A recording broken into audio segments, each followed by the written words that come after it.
nosso tema, dando sequência ao que nós vimos conversando desde segunda-feira passada, é esse tema da maldição hereditária baseado na genealogia de Jesus. É claro que a genealogia de Jesus, como eu disse na segunda-feira, foi posta aqui para criar um vínculo entre o Messias anunciado nesse Evangelho segundo Mateus e o povo de Israel e a herança genealógica que vem de Davi.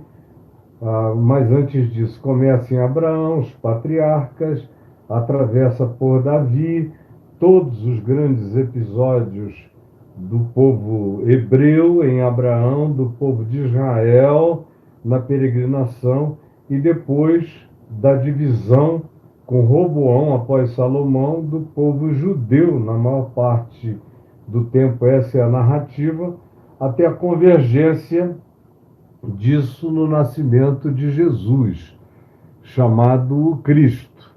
Então, isso está claro, e é a primeira coisa básica, sobre a qual eu fiz uma introdução muito rápida, mas deixando claro que a gente tinha muito mais a tratar, a ver e a considerar aqui, e foi justamente o que eu fiz de terça-feira para cá. Foi mostrar as implicações variadas, olhando, por exemplo, cada um desses indivíduos aqui nomeados, mencionados, e mostrando a você como uma das coisas que mais fizeram mal à população cristã no planeta, e eu diria que não é de hoje, é de sempre, teve nomes diferentes. Algumas vezes eram as bruxas, os feiticeiros, as pessoas chamadas e designadas como bruxas, eram só pessoas, da maioria das vezes, diferentes, ou alquimistas. Hoje seriam especialistas em química, mas naquele tempo a ignorância tão grande colocou muito desses indivíduos em situação de penalização, de morte. Isso não acabou com a Reforma Protestante. A própria Reforma Protestante continuou a ter as suas caças às bruxas. Depois a gente tem histórias, não apenas na Europa, mas nos Estados Unidos, colonizado por protestantes, com as suas muitas caças às bruxas, as suas maldições hereditárias. Filho de bruxa já nascia com alguma marca da maldade que eles procuravam desde o nascimento na criança. No entanto, para a gente não se prolongar para sempre numa história que já deveria ser bastante conhecida de todos nós, eu me concentrei esses dias aqui no que aconteceu no século XX.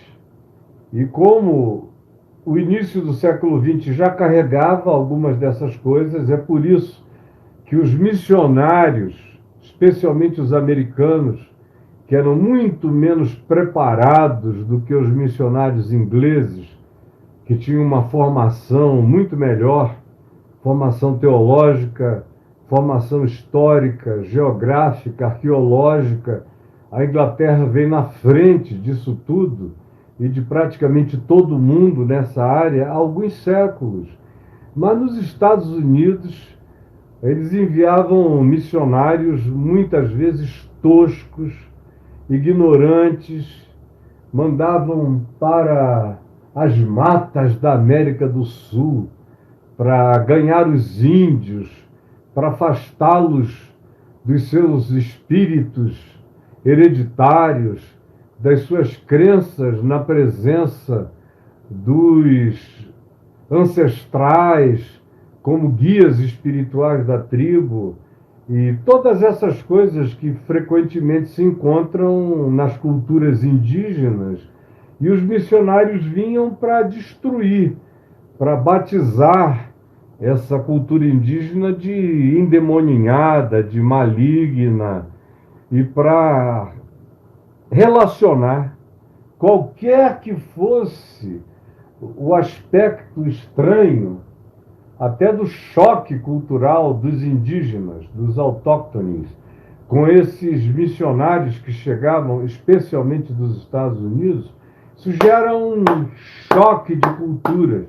E esse choque de cultura, a gente sabe, do ponto de vista psicológico e psicossocial, é profundamente desestruturante para a mente do dominado, para a mente, no caso do autóctone indígena, que estava ali sob a opressão missionária dos que achavam que possuíam uma cultura divina, que era a cultura protestante, a cultura puritana, a cultura vinculada ao cristianismo.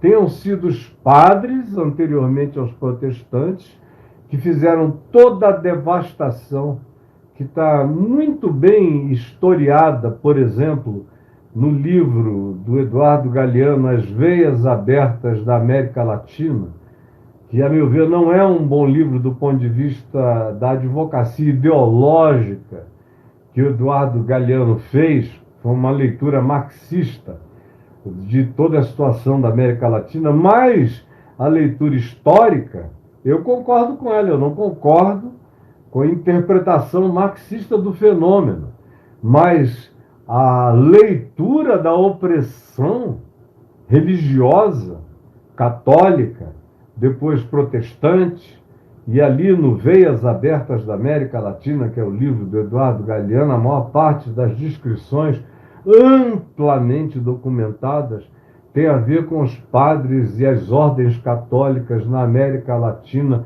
provocando a morte e a devastação de milhões, não é exagero, milhões e milhões de indivíduos neste continente latino-americano. É um dos levantamentos históricos mais ricos, já foi feito há algum tempo.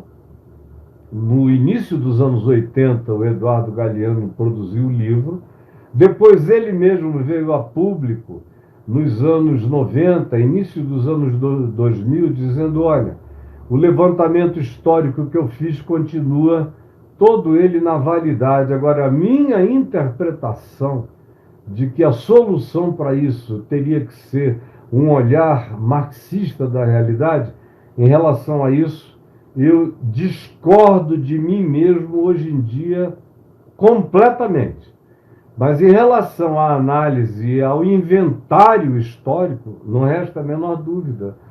Foi muito sangue derramado em nome de Cristo, em nome da Igreja Católica, durante anos, e depois muita opressão espiritual praticada pelos protestantes, depois pelos protestantes evangélicos pentecostais missionários, oprimindo, querendo extirpar toda a cultura autóctone da região, era considerada diabólica.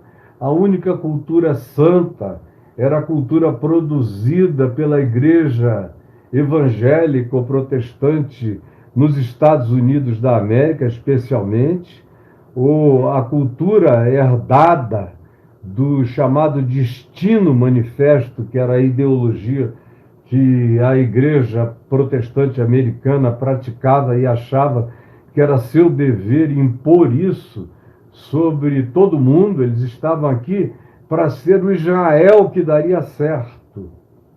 E eles começaram com isso muito antes de Israel ter voltado para a Palestina, para a antiga terra de Israel. Eles começaram a pensar assim no século XVIII e XVII, XVIII, quando eles desenvolveram profundamente a doutrina do Destino Manifesto. Depois do século XIX, que foi o início das grandes ações missionárias, eram provocadas pela ideia do Destino Manifesto, de que os Estados Unidos eram o novo Israel. O Israel de Deus para cumprir aquilo que o Israel do Oriente Médio, desde o ano 70 da era vigente, da era cristã, não tinha dado conta antes e por isso tinham sido dispersos. Foi só depois da Segunda Guerra, em 48, quando Israel voltou, os que tinham sido despatriados voltaram para sua terra original, na Palestina, com todos os conflitos que eles enfrentaram para voltar e enfrentam até o dia de hoje para continuar, é que a doutrina do destino manifesto, como estando totalmente vinculada ao novo Israel, que seriam os Estados Unidos da América, começou a dar lugar a essa escatologia dispensacionalista que acabou colocando Israel no centro do relógio profético de Deus, e daí para frente, de 1948 para cá, é que se desenvolveram todas essas escatologias que, se Israel soltar um pum, é sinal de que Jesus está voltando. Israel pode fazer todas as coisas erradas, que eles estão justificados, porque eles conseguiram voltar e estão cumprindo a profecia. Quando eles acertam, eles são quase divinizados. Quando eles erram, ninguém tem nenhuma crítica a fazer. E quem quer que tenha tal crítica a fazer será mal visto por aqueles que são os fanáticos escatológicos desse dispensacionalismo que se tornou vigente e tomou conta da expectativa de escatom, de parousia, ou seja, da volta do Senhor no mundo inteiro. Mas eu estava dizendo, um trabalho chamado missionário, que chegou, por exemplo, à América Latina, e na América Latina chegou ao Brasil há mais de 150 anos, vindo da parte de protestantes e posteriormente evangélicos pentecostais, já carregava esse pressuposto de que nós éramos parte de uma cultura amaldiçoada e que a cultura judaico-cristã era uma cultura bendita. A cultura dos judeus e do fomento cristão no sincretismo judaico-cristão era a cultura a involucrar a doutrinação dos missionários que chegaram aqui com esse destino manifesto. De modo que quase tudo que você vê em volta e que faz parte da cultura evangélica protestante no Brasil é uma herança produzida de maneira religiosamente industrializada, sobretudo nos Estados Unidos da América, e ideologizada a partir da ideia do destino manifesto. Ou seja, que os Estados Unidos, repetindo pela terceira vez, seriam o novo Israel de Deus, levantado por Deus para cumprir as promessas que o Israel idólatra do Antigo Testamento e o Israel de coração empedernido que não reconheceu a visitação, a vinda, a encarnação do Cristo de Deus, pagou com seu próprio sangue por sua desobediência. Mas Deus levantou um outro povo após a reforma protestante, que eram os anglo-saxãos que migraram para a América, mataram todos os autóctones americanos, destruíram civilizações de milhões e milhões de indígenas super evoluídos, alguns deles, muito mais evoluídos astronomicamente, conhecimento da Terra, conhecimento da natureza, conhecimento das estações, conhecimentos de ciência das plantas, das raízes, de tudo que havia no chamado solo americano, e que estavam ali há milhares e milhares de anos. Hoje a gente sabe que são culturas antiquíssimas, algumas delas tão antigas ou até mais antigas do que as celebradas culturas antigas da Mesopotâmia ou do Egito. Hoje a arqueologia descobre nos Estados Unidos povos de uma antiguidade extraordinária, praticamente inconcebível, mas tudo isso foi eliminado em nome de Jesus, em nome do Cristo, que procede dessa genealogia sobre a qual eu venho falando desde segunda-feira, de gente cuja história é infinitamente inferior a grandeza de alma, de sensibilidade espiritual, de harmonia com a criação, de sensibilidade relacional daqueles povos originais, por exemplo, da América do Norte, que foram praticamente todos eles extintos, povos muito superiores aos cristãos toscos, brutos, arrogantes, supremacistas, com síndromes de divindade, que chegaram ali para aniquilar e destruir e impor uma nova sociedade com base, supostamente, nessa cultura mais elevada, nessa cultura superior, chamada judaico-cristã, que seria a cultura de Deus da Terra.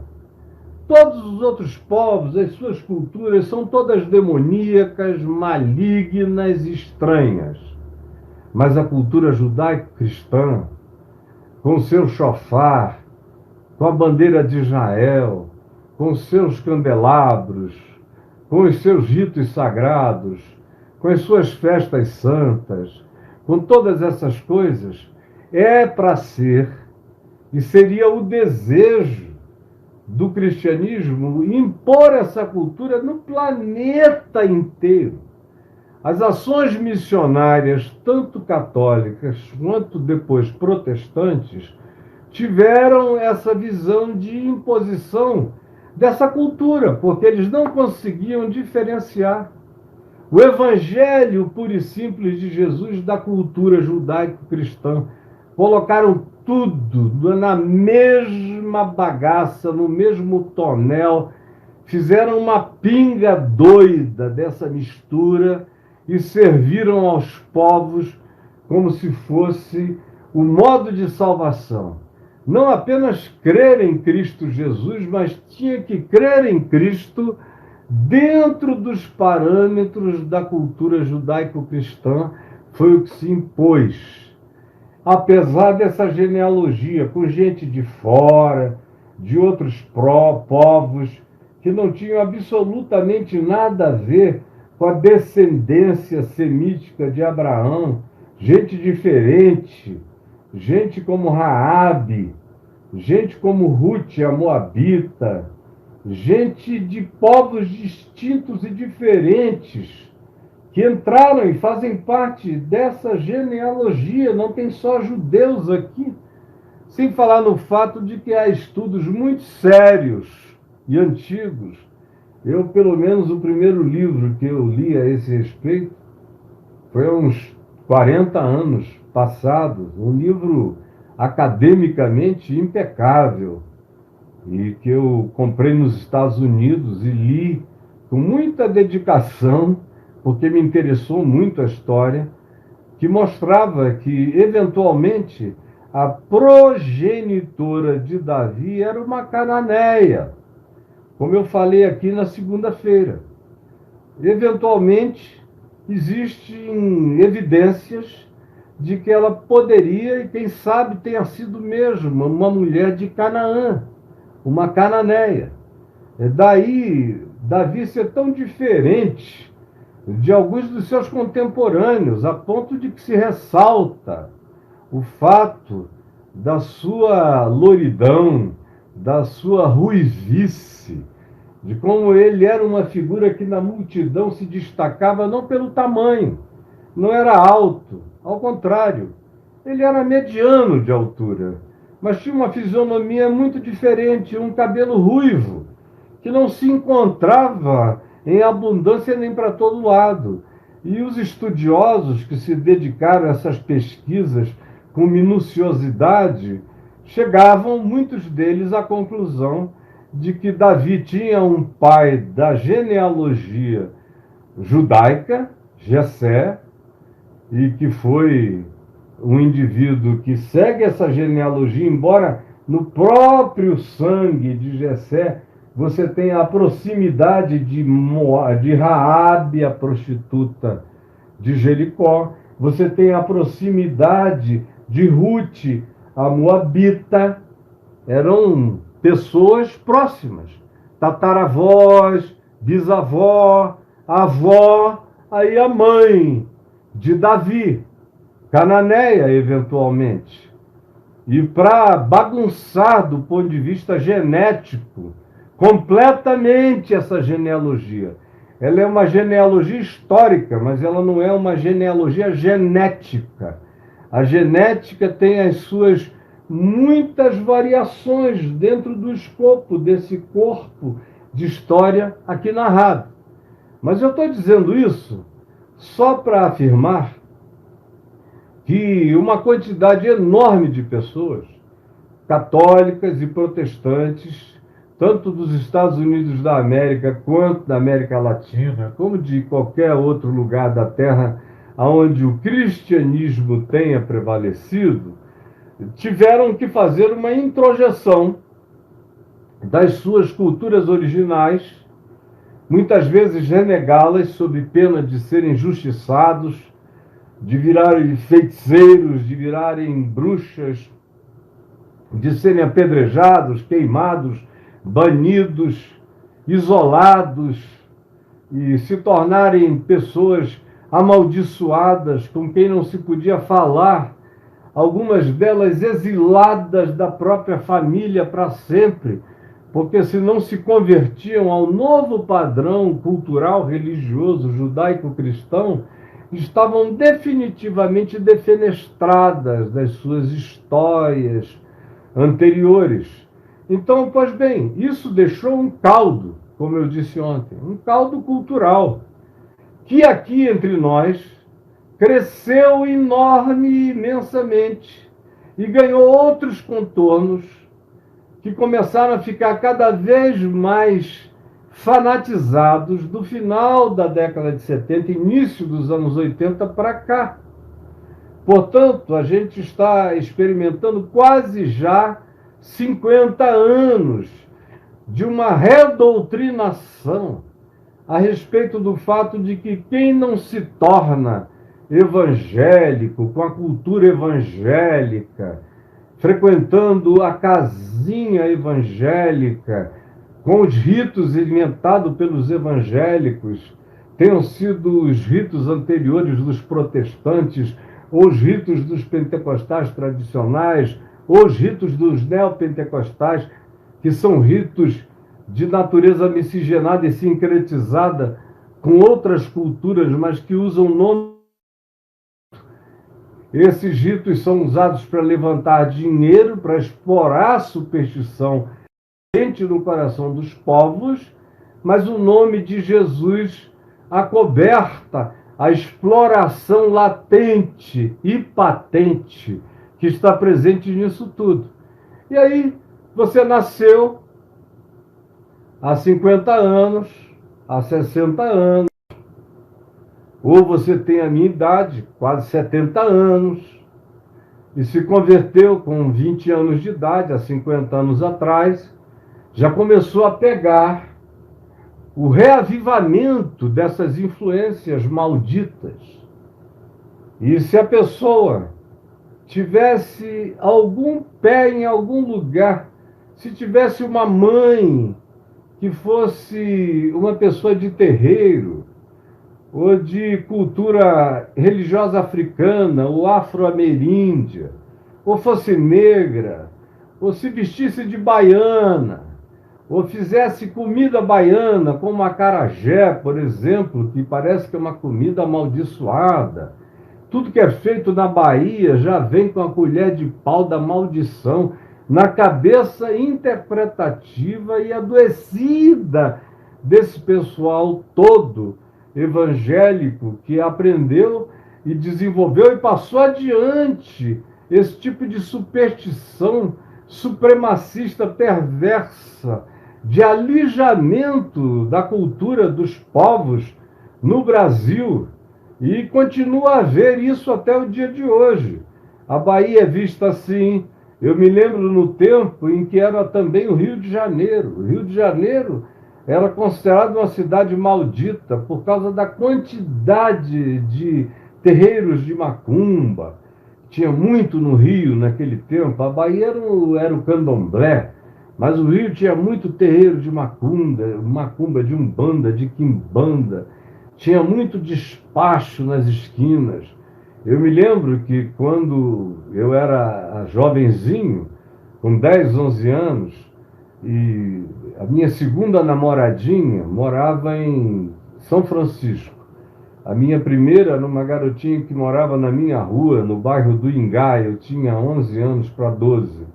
Annelise era o nome dela, uma menina bonitinha.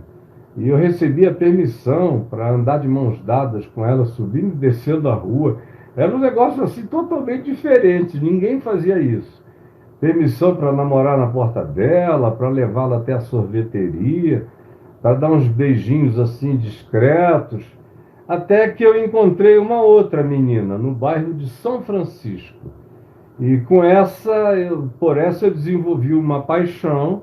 Eu já tinha aí por volta de 12 anos, e essa paixão durou até o final o meio dos meus 14 anos, por aí, 2 anos e meio de paixão juvenil, de mim por ela, dela por mim. E naquele tempo, eu pegava um ônibus, onde eu morava, no bairro do Ingá, na Praia das Flechas, em Niterói, ônibus 32, e descia na praia de São Francisco. Descia a rua Timbiras até chegar na Tupiniquins, na casa dela, onde eu namorava até umas 10 horas da noite, e ia embora a pé com o namorado de uma outra irmã dela para pegarmos praticamente o mesmo ônibus. Ele descia antes de mim. E a gente ia, ele era um pouquinho mais velho, ele devia ter seus 15 para 16, e quando a gente se conheceu, e eu tinha ali 12 para 13, a gente ia trocando, conversando, falando de intimidades, até onde a gente já tinha conseguido ir em intimidades físicas, com as namoradas e tal. E eu me lembro que esse rapaz, tanto quanto a maioria dos meus amigos, às vezes eles tinham a disposição de atravessar, fazer uma volta numa quadra inteira para evitarem um despacho na esquina.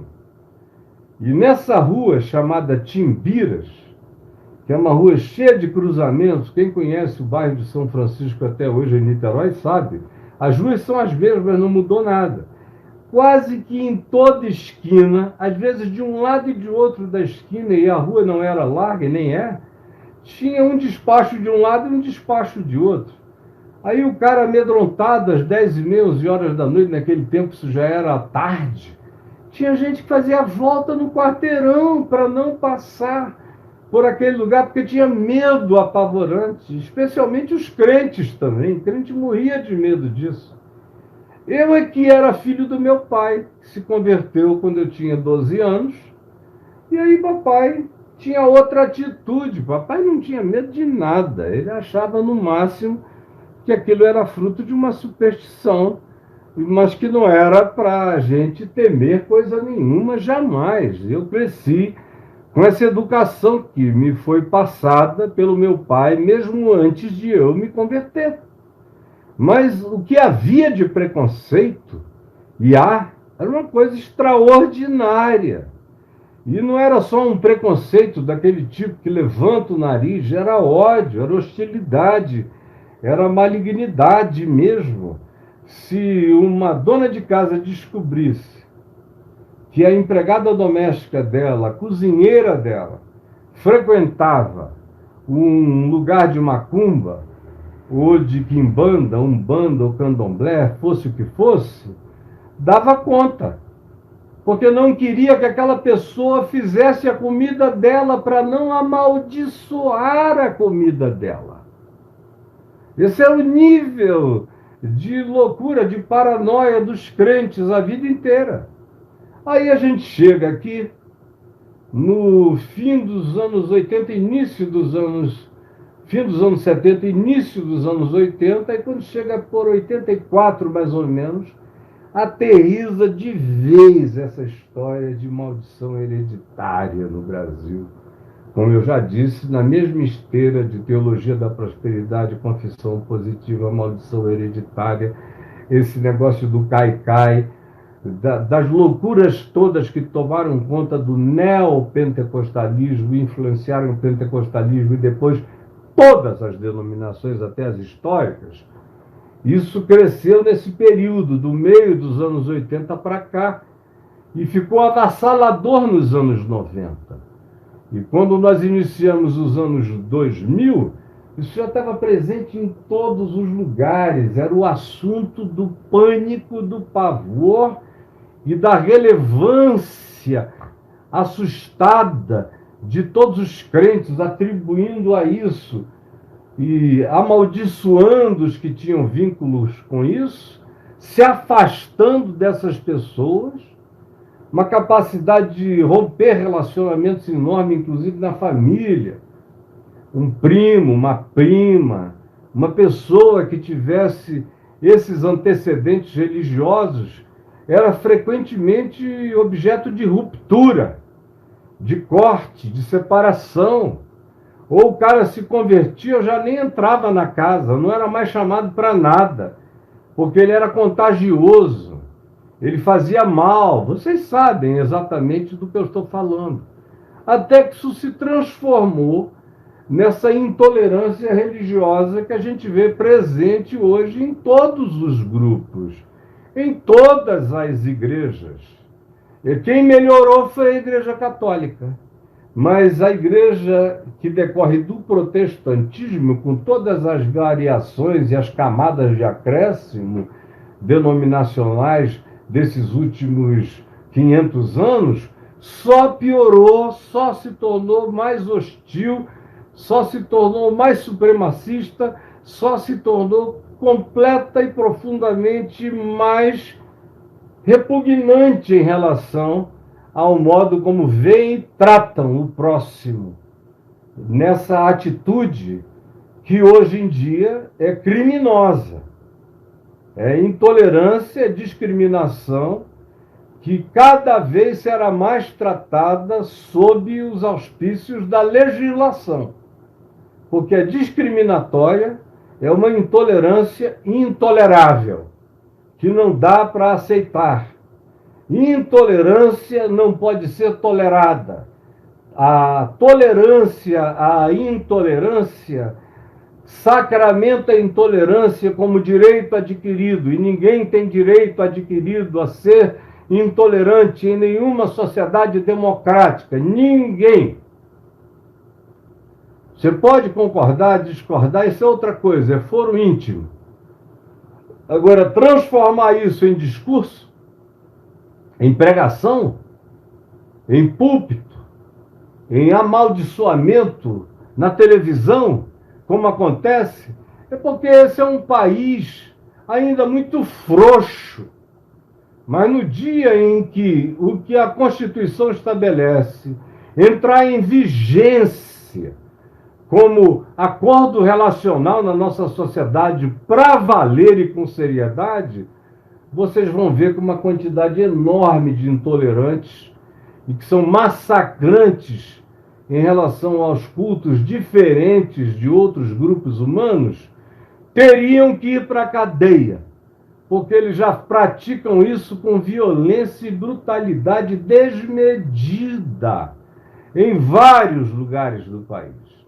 E muita gente aqui comigo, hoje, foi educada assim, cresceu assim, a cabeça é assim.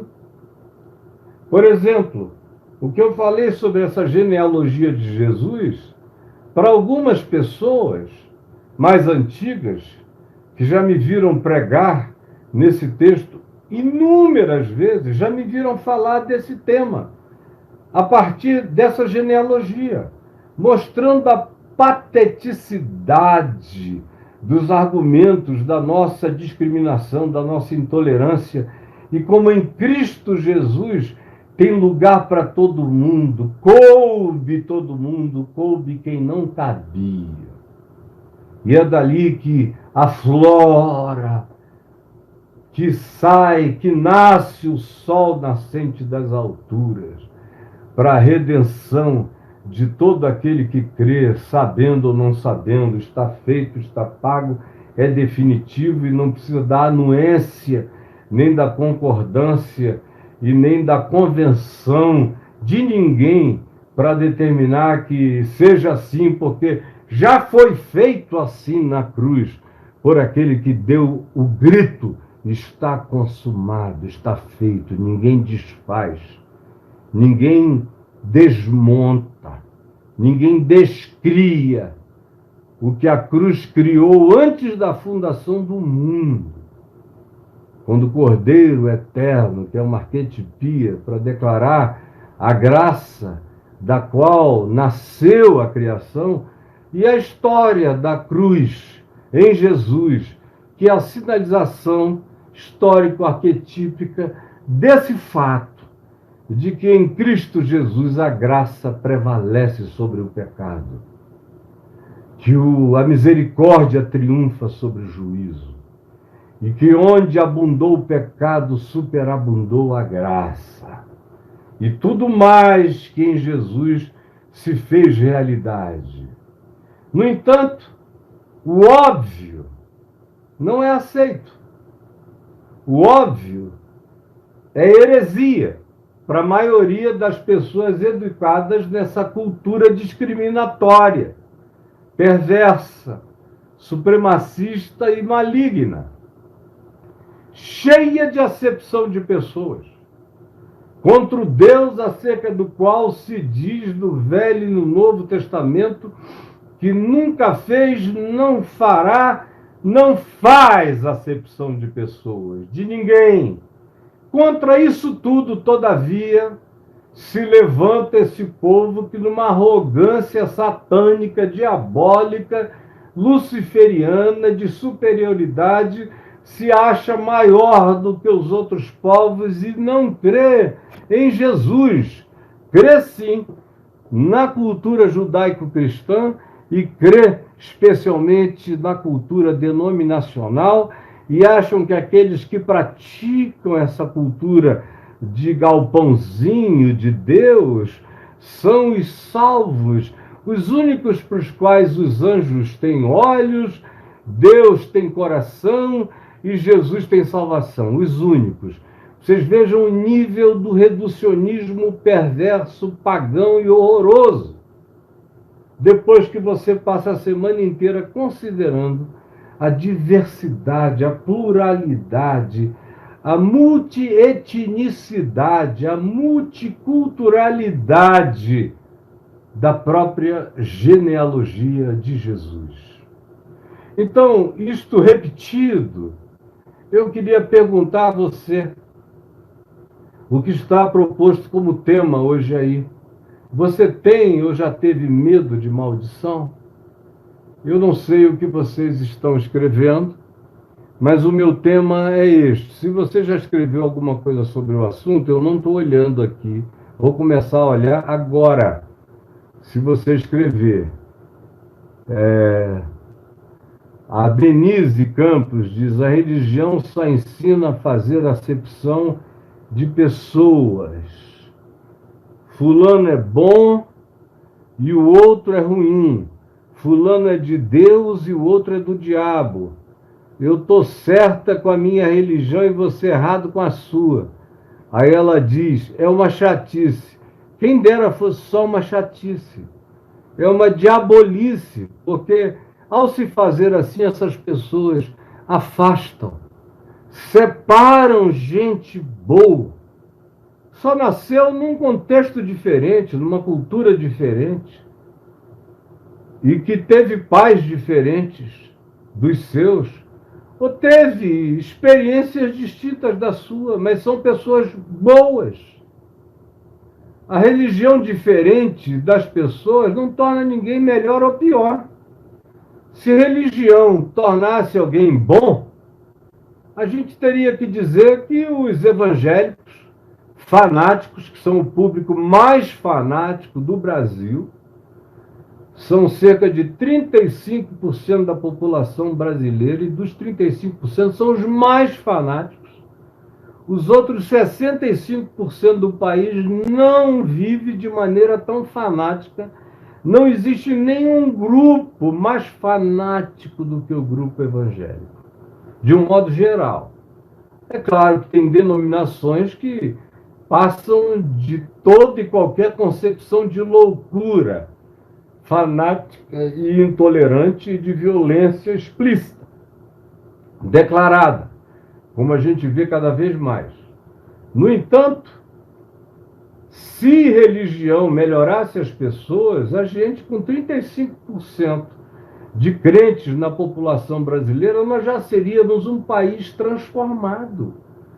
35% é o bastante para alterar a sociedade inteira, para trazer um senso de justiça, de equanimidade, de busca por menos desigualdade, por maior cultura, maior educação, melhor tratamento. Se a verdadeira religião cristã, que é aquela que Tiago menciona na sua epístola, Tiago, irmão de Jesus, quando ele diz que se alguém quiser ser religioso, então pratique a verdadeira religião, que não é para Deus, porque ninguém consegue se religar com Deus. A religião de Deus é Deus que se religa conosco na cruz, em Cristo e na encarnação. E se religou com todo mundo que a religião disse que não queria ver o Cristo encarnado, religado a eles e amigo deles, como ele foi chamado amigo de pecadores, endemoninhado, maligno, suicida pelos religiosos, por causa do grupo que ele acolhia, que era gente parecida com a genealogia da qual ele próprio adivinha. No entanto, se aqui no Brasil o que a gente chama de igreja tivesse um mínimo de experiência com Jesus, com o Evangelho, com a prática da fé, esse país já seria um país completamente diferente do que nós somos. E tem mais, se no meio de tantos grupos religiosos os evangélicos se tornaram os piores, os mais fanáticos, os mais aguerridos, os mais violentos, os mais discriminadores, os mais estúpidos, então é porque os outros, que tiveram outras origens, outra cultura, outra educação, outro modo de olhar, são menos ruins. Ouça bem, são menos ruins ao tecido nacional do que nós já provamos que somos. Somos horrorosos, somos pavorosos, somos os piores de todos. Somos a malignidade ganhando expressão e efeito metástico, corrompendo tudo à volta. É trágico. E eu digo com a minha consciência limpa, porque sei que estou falando a verdade em Cristo Jesus e na história. E quero ver quem é que tem a capacidade de me enfrentar num cara a cara em qualquer lugar da terra a respeito disso. Vai ser atropelado pelas evidências dos fatos. Então, se religião melhorasse alguma coisa, nós não seríamos o país desastroso que nós ainda somos.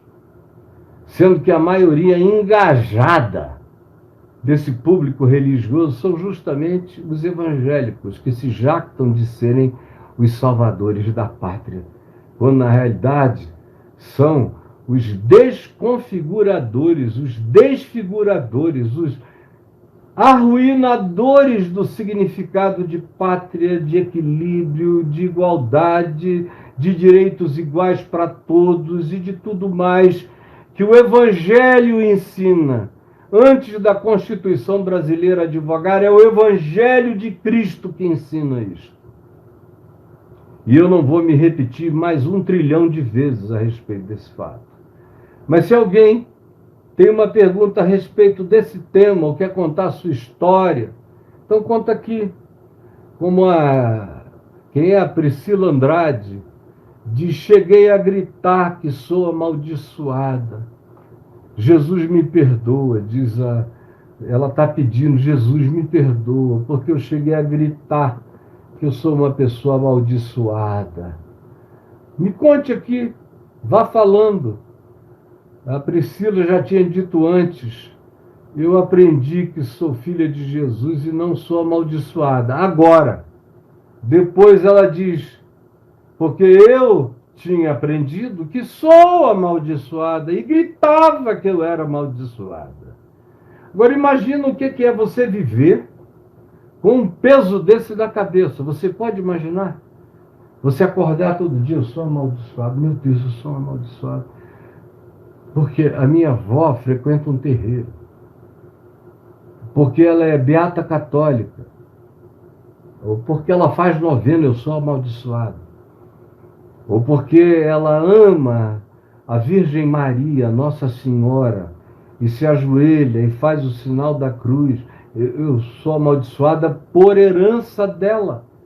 Enquanto eu não fizer a minha avó parar com isso, o que ela fizer está pegando, é contagioso para dentro de casa. Aí, como a pessoa não consegue mudar a avó, ela para de falar com a avó, maltrata a avó, não visita mais a avó, odeia a avó, para provar para Jesus que, conquanto Raabe seja da família dela, Ruth seja da família dela, Batseba seja da família dela, Manassés seja da família dela, ela não pode conceber que Jesus seja dela, porque Jesus não poderia proceder, nem abençoar a gente que estivesse próxima de uma parentela tão estranha, tão pouco condicionada ou nem um pouco condicionada às heranças santificadas da cultura judaico-cristã ou das crenças supremacistas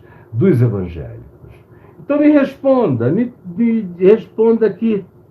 Alguém falou que depois da nossa querida Priscila, que disse que o evangelho ensina outra coisa. E eu aprendi, graças a Deus.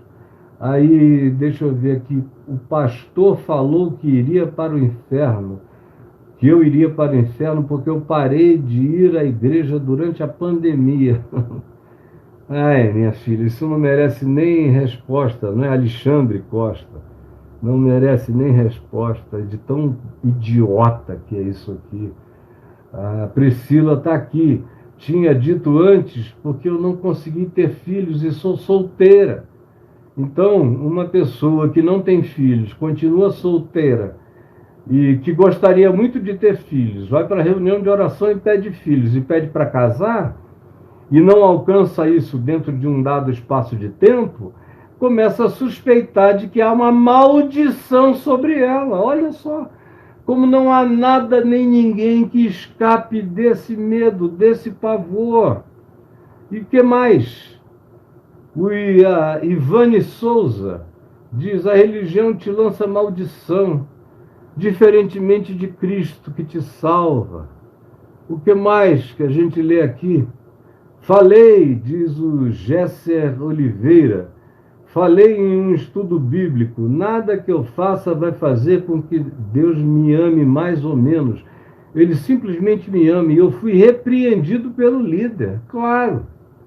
Porque para eles a salvação não é pela graça, é pelas obras morais e pelas obras de rituais, de frequência, de dízimo, de oferta, de oferecimento para ser funcionário da igreja do pastor, voluntário, para ser um desses que são louvados como sendo obreiros e que se matam para tentar agradar a Deus e agradar o pastor, que é o Deus da comunidade. Aí tem aqui a Roselene Brum, que diz, agora sei que Deus me ama. Antes eu achava que eu não tinha jeito, que era hereditária a minha vida torta, que eu tentei a vida toda mudar dentro de igrejas e nunca consegui. E eu pensava que isso era por causa de uma maldição, quando na realidade a maldição era ficar lá dentro daquilo ali, ouvindo aquilo todo dia, se sentindo mal, se vendo mal, se desprezando, se aborrecendo, se abominando. É gente que a cada passo diz perdão, Jesus, perdão, Jesus, perdão, Jesus, perdão, Jesus, perdão, Jesus. Imagina se é possível que alguém vivendo com essas ideias amaldiçoantes, apavorantes, infernosas, constantes, que nem intermitentes são, elas são contínuas na cabeça. Quem é que pode manter a saúde mental? Quem pode manter a saúde psicológica, emocional, espiritual, vivendo nesses termos? Quem consegue, minha gente? A doença é inevitável.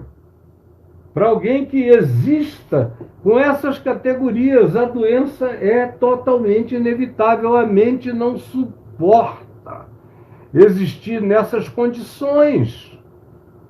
O que mais que vocês estão dizendo aqui?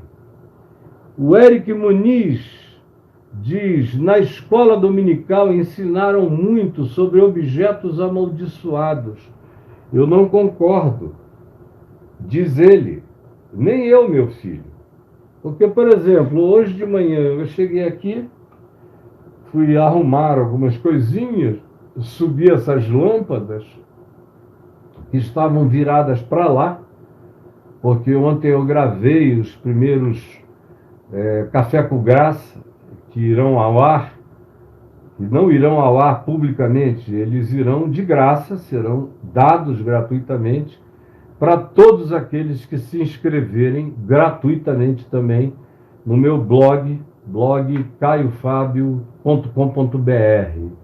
Quem for lá se inscrever vai passar a receber toda manhã o Café com Graça comigo, meia hora de uma palavra nos Salmos.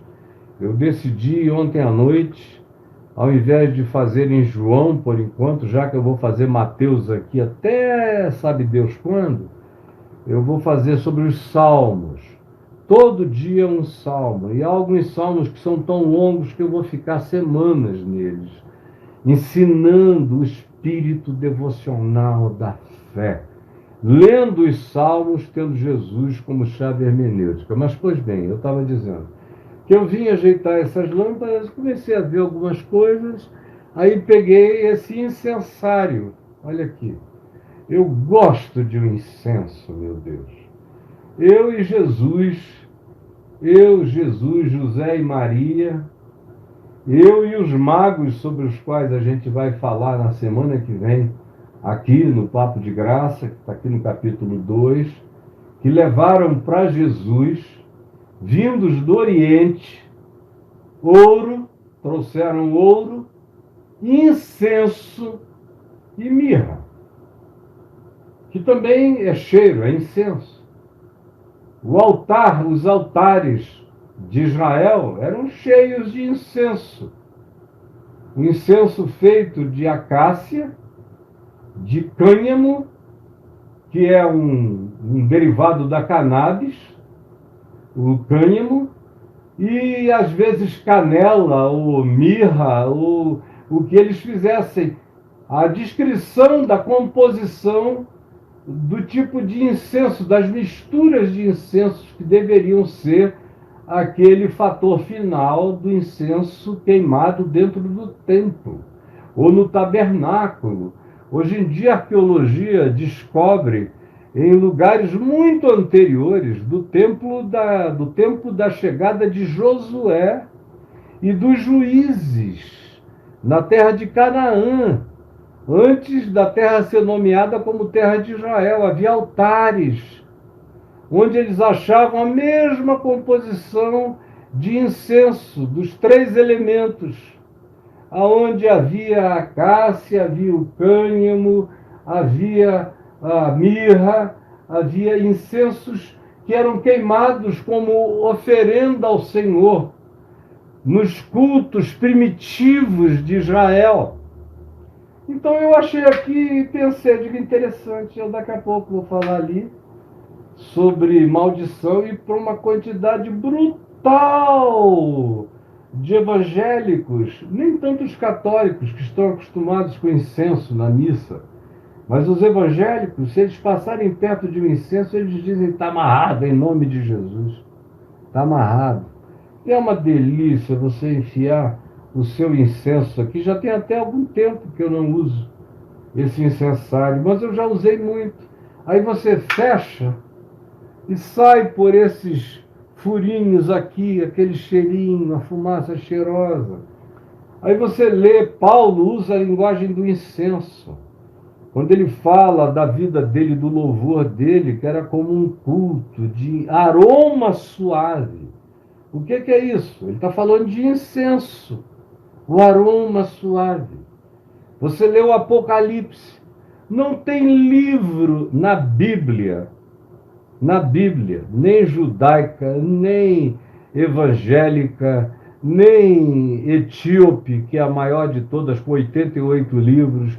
Em Bíblia nenhuma, não tem nenhuma Bíblia onde haja um livro com mais incenso sendo queimado do que no livro do Apocalipse.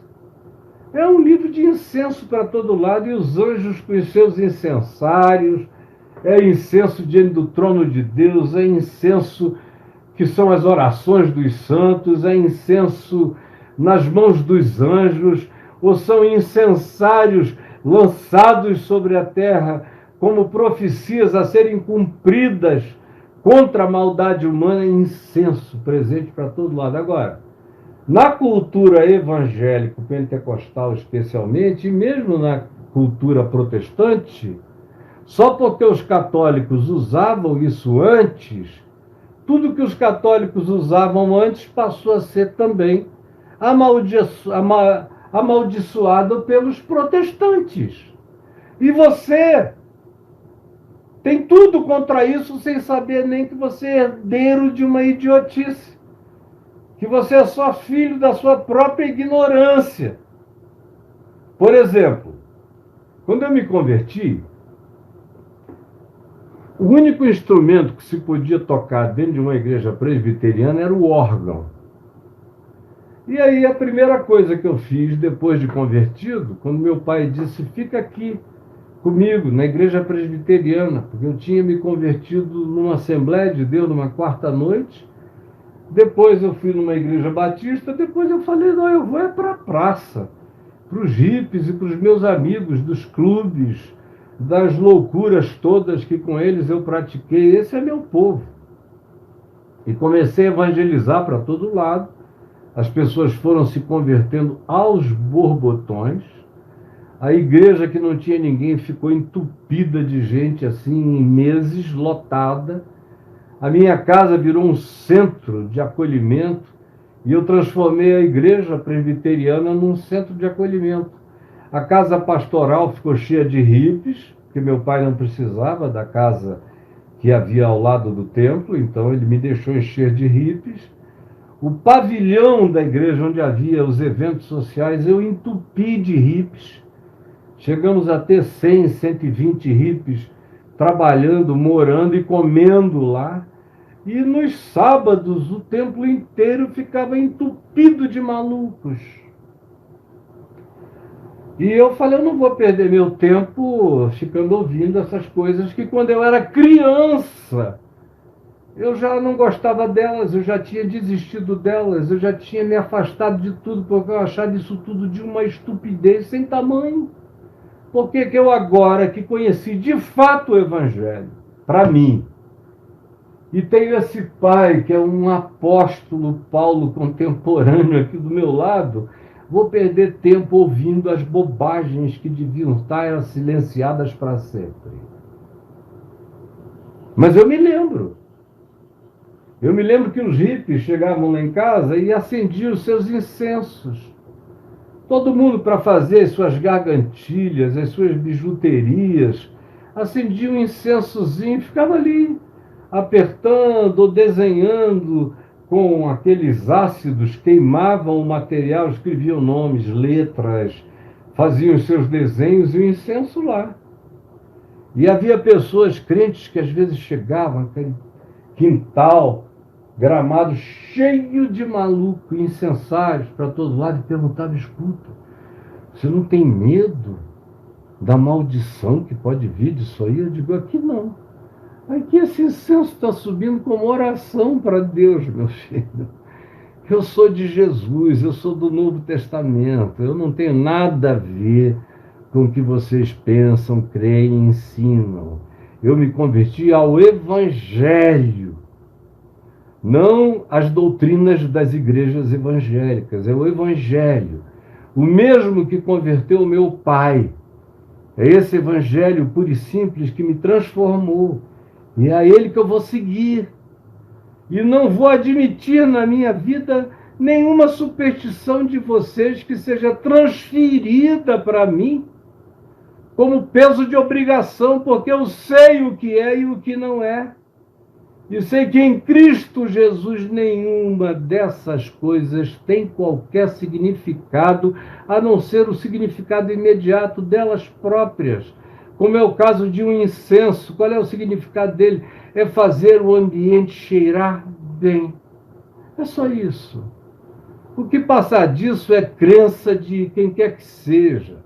Mas o objetivo imediato, a finalidade, a criação, o desenvolvimento e a utilização daquilo ali é uma perfumaria, é só perfumaria, é cheiro, é para ficar agradável, é para o ambiente ficar delicioso. E isso está presente na terra e está presente de maneira ilustrada e simbólica nos céus, conforme o livro do Apocalipse. Então me diga quantas são essas bobagens que você já introjetou e em razão delas você andou apavorada, apavorado, com medo de tudo. Deixa eu ver o que mais que escreveram por aqui e eu não vi. Aqui temos a Ana Rita Lopes da Silva dizendo: Caio, sempre pensei que minha família sofresse de uma maldição hereditária acerca dos vícios, porque acontece exatamente igual em todas as gerações, ciclicamente, as mesmas dependências e horrores e tragédias. Eu expliquei isso ontem aqui, anteontem, viu, Ana Rita? Eu falei que mesmo na lei de Moisés se dizia que a maldição visitava os pais dos filhos até a terceira ou quarta geração. Aí eu disse, no entanto, que Moisés, isso foi Moisés quem falou, olha só, ele disse que a maldição poderia ir até a terceira ou quarta geração, mas ele mesmo disse que a bênção de Deus, iria prevalecer e subsistir sobre até 1000 gerações daqueles que amam e temem o Senhor. Isso é a lei de Moisés, é Moisés, na idade da pedra, das tábuas de pedra, na lei da morte, como diz Paulo em 2 Coríntios 3, designando o ministério de Moisés como o ministério da morte. Ele não põe equivalência, ele diz a maldição até 3 ou 4 gerações, a bênção até 1000 gerações. 1000 gerações a gente não viveu ainda de Abraão até aqui. É muita gente, 1000 gerações. Não foi isso que Deus disse a Abraão? Eu abençoarei os que te abençoarem, e abençoarei por causa de ti e da tua fé. Em ti serão benditas todas as famílias da terra. Aí eu disse que mesmo no Velho Testamento, você já vê esse critério de Moisés sendo mudado. Você já vê Deus falando a Davi nos Salmos: os teus filhos podem errar, pecar contra mim, mas eu usarei da vara e os disciplinarei e os corrigirei, e eles não se perderão. Aí você anda um pouco mais adiante. Você chega, por exemplo, no profeta Ezequiel, como eu repeti cada um desses dias. Deus falando por Ezequiel: porventura, pelo fato dos pais comerem uvas verdes, embotar-se-ão, ficarão encardidos os dentes dos filhos? E a resposta é não.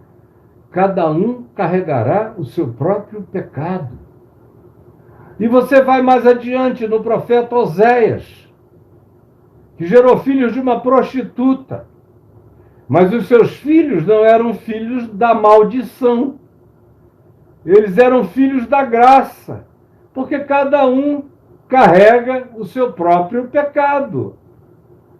A gente vê isso no profeta Malaquias, capítulos 2, 3, aonde outra vez se afirma que cada um carrega as implicações do que cada um pratica e faz.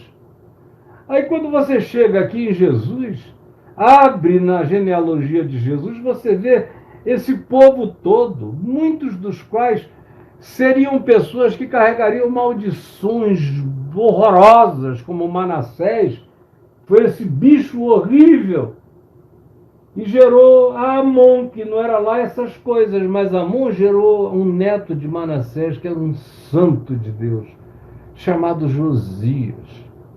Não teve nada que tenha prosseguido adiante. E agora em Cristo, agora em Cristo Jesus, o que eu sei, você pode saber e crer, como Paulo diz, como Jesus garantiu, como os apóstolos afirmaram, que em Cristo Jesus acabaram todas as condenações para quem está em Cristo Jesus. A lei do Espírito e da vida em Cristo nos libertou da lei do pecado e da morte. E aí você me pergunta, mas aqui na minha casa, essa história da recorrência dos mesmos vícios. No dia de ontem, eu falei aqui que isso tem a ver com o elemento cultural da família. Cultural. Existe muito culto aos antepassados. E a cultura familiar, dentro dos ambientes nos quais as pessoas vivem, e no seu caso aqui, Ana Rita, você vive. Muito culto às práticas.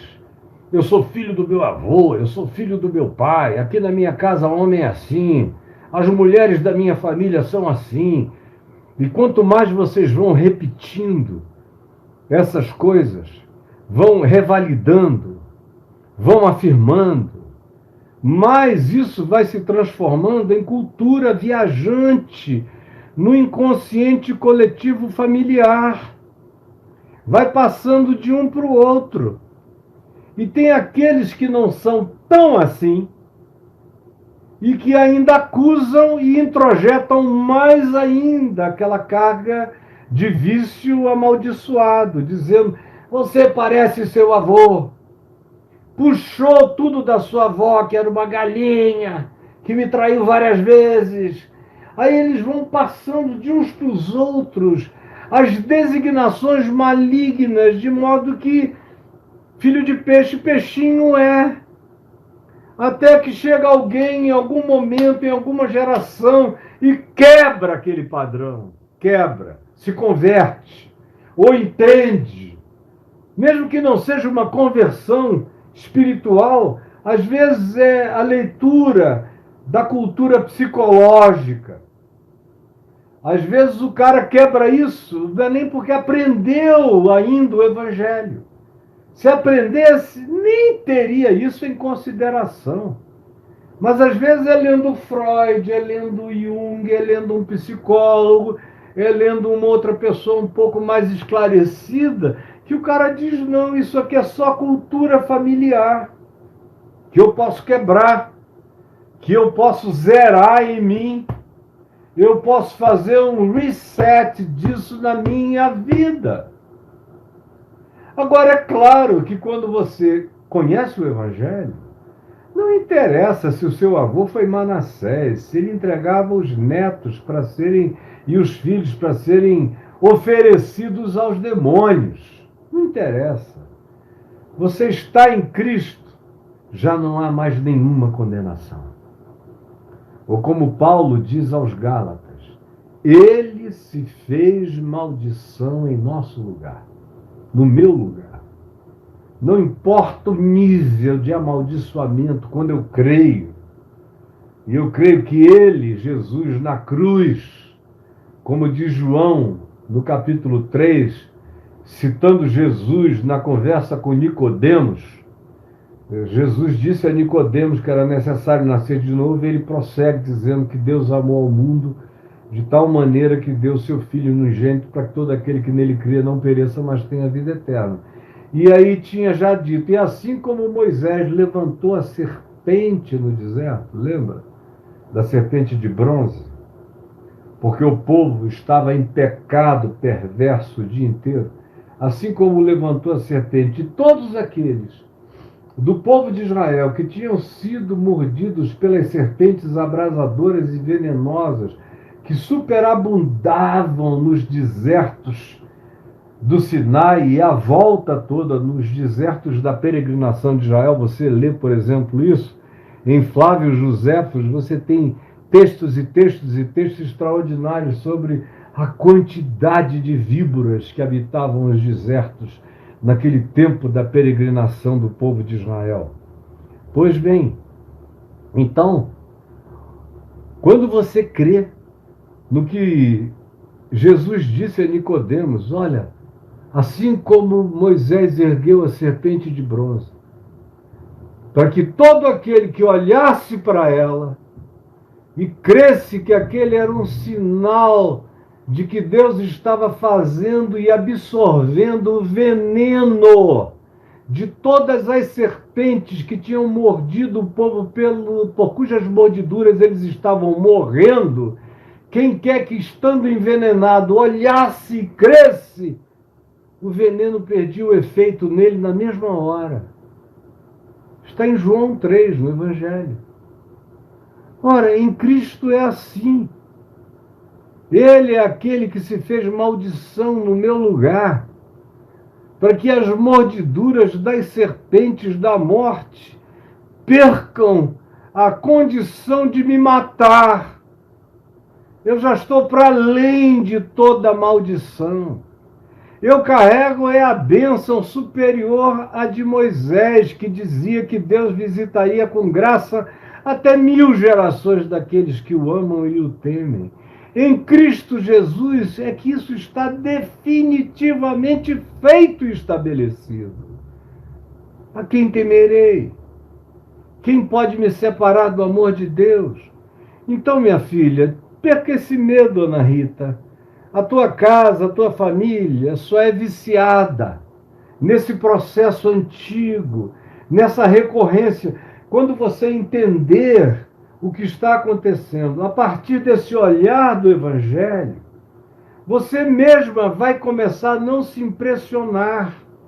E você vai procurar as pessoas da sua família que estejam padecendo disso e que digam, não, aqui em casa tem uma coisa ruim, porque todo mundo, ou uma grande quantidade, padece dos mesmos males. Você vai dizer, não, isso não é maldição. Isso é vício cultural que a gente pode quebrar. Na minha vida isso está zerado. Na minha vida está resetado. Nunca mais acontecerá. Eu vivo livre disso e cada um de vocês também. E quando eles crerem, você podia ajudá-los a entender isso, mostrando essa semana aqui da genealogia de Jesus e da quebra de todas as maldições na cruz em Cristo, para eles entenderem.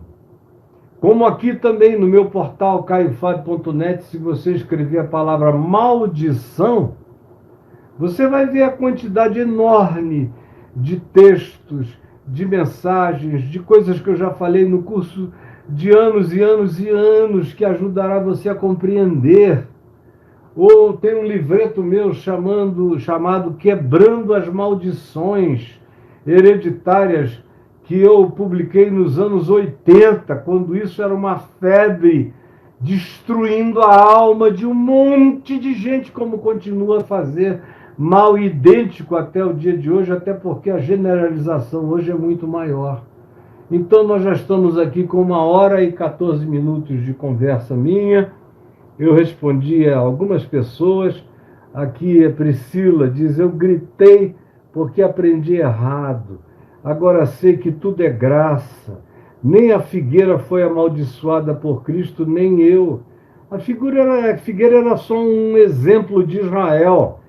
A figueira foi só uma parábola vegetal, mas amaldiçoada de nada. Jesus não veio para amaldiçoar as pessoas é que se amaldiçoam pelas práticas da perversidade. Aí a Priscila continua e diz: só o fruto do espírito da mentira foi amaldiçoado por Jesus. Caio, me deu uma palavra, já tenho dado, minha filha, guarde no seu coraçãozinho. E aqui, gente boa, havia e há tantas perguntas aqui para serem respondidas, mas infelizmente o tempo está acabando. A Vera Lúcia me pergunta: o carnaval tem a ver com a Bíblia? Vejo os religiosos serem contra. Não, o carnaval não tem a ver com a Bíblia. Tem muito carnaval na Bíblia, mas não é a Bíblia que propõe o carnaval. Por exemplo, um dos carnavais mais intensos do Velho Testamento foi aquele que aconteceu enquanto Moisés subia no Monte Sinai para receber as primeiras tábuas da lei, e Arão e o povo de Israel fizeram um bezerro de ouro e fizeram um carnaval, que era um bacanal, era um surubal. Estava todo mundo pegando todo mundo, dando para todo mundo. Foi uma confusão louca, como nem o carnaval da gente tem. Carnaval brasileiro tem muita exibição, muito corpo bonito, muito samba no pé, muita bunda no remeleixo, muita bateria, muita escola de samba, muito carro alegórico, muito tudo isso. O que menos tem é sexo, por exemplo. Não dá nem tempo. Eu estava brincando com a Adriana, para participar de um carnaval desse, por exemplo, da Sapucaí, você tem que investir tanto dinheiro e tanto tempo, tem que treinar tanto. Depois aquilo ali é um desgaste tão violento que o cara sai dali querendo correr para casa, para dormir, para torcer 2 dias depois para a escola dele ter alguma condição de vencer.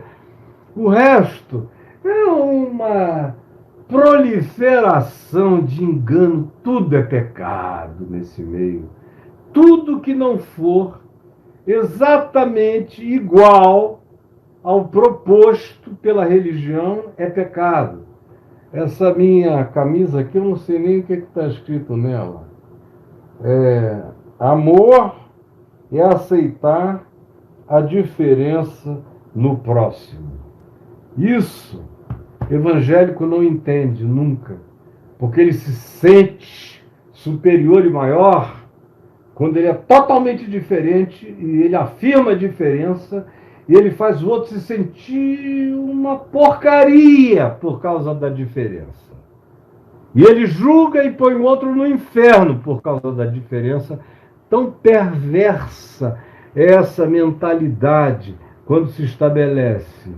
O Wagner Crabbe diz aqui o seguinte: sou cristão há mais de uma forma, sou livre, sempre serei livre. Aquele que conhece a Cristo Jesus é livre. Amém, meu amado querido.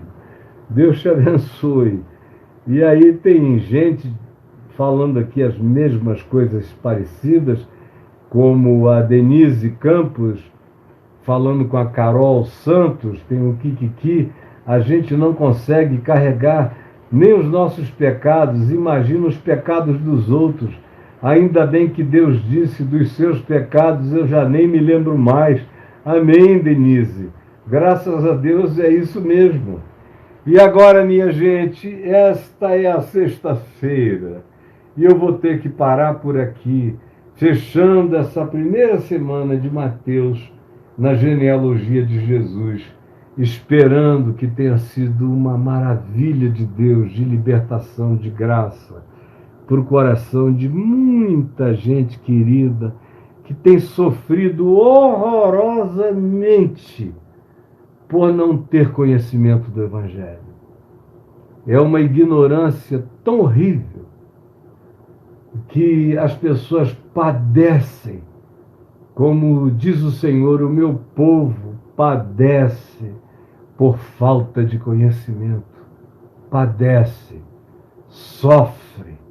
vivem em agonia, em desespero, em medo, em culpa, em neurose sem fim, em paranoias horrorosas.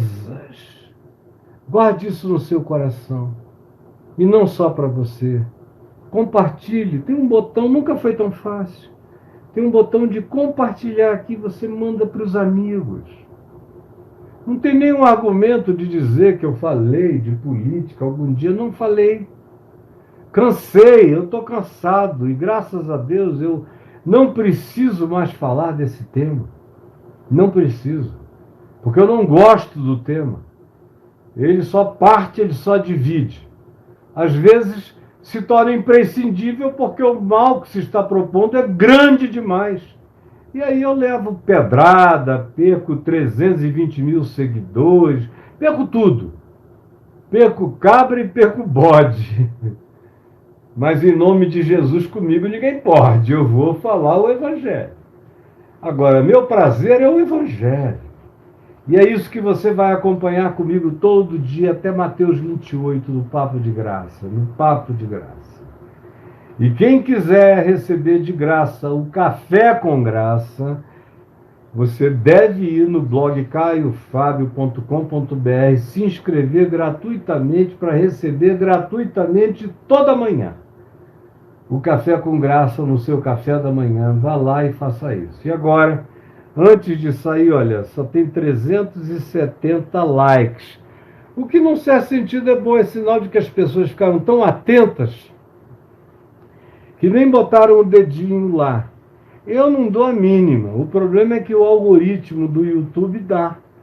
Então, quanto mais você ouvir algo aqui, ele avalia o nível de engajamento, de proporcionalidade entre quem esteve e quem curtiu. A curtição é um engajamento. É você dizendo, eu estou aqui. E quanto mais você der essa positividade ao meu canal, mais o YouTube me coloca adiante. O algoritmo só reconhece uma linguagem. Muito like a gente bota para frente, pouco like a gente esconde, porque não tem relevância. A mesma coisa com toda a movimentação da página. Compartilhamento, conta. O algoritmo coloca na frente. A mesma coisa com todo o movimento que você faça aqui. E eu peço que você também compartilhe, convide suas amigas, seus amigos para se inscreverem. E se você veio hoje aqui pela primeira vez, nunca tinha levado a sério essa possibilidade, inscreva-se e aperte o sininho para você ser avisado. E você vai ver a grandeza do amor de Deus fortalecendo a sua mente, lhe dando segurança para viver, paz para existir, e esse conforto maravilhoso de saber que nada nem ninguém pode te separar do amor de Deus que está em Cristo Jesus. Nem morte, nem vida, nem coisas do presente, nem coisas do porvir, nem altura, nem profundidade, nem anjos, nem principados, nem potestades, nem tronos, nem soberanias, nem poderes. Ninguém tem o poder de me separar de Cristo. Eu estou jungido e você também eternamente nele, em nome de Jesus.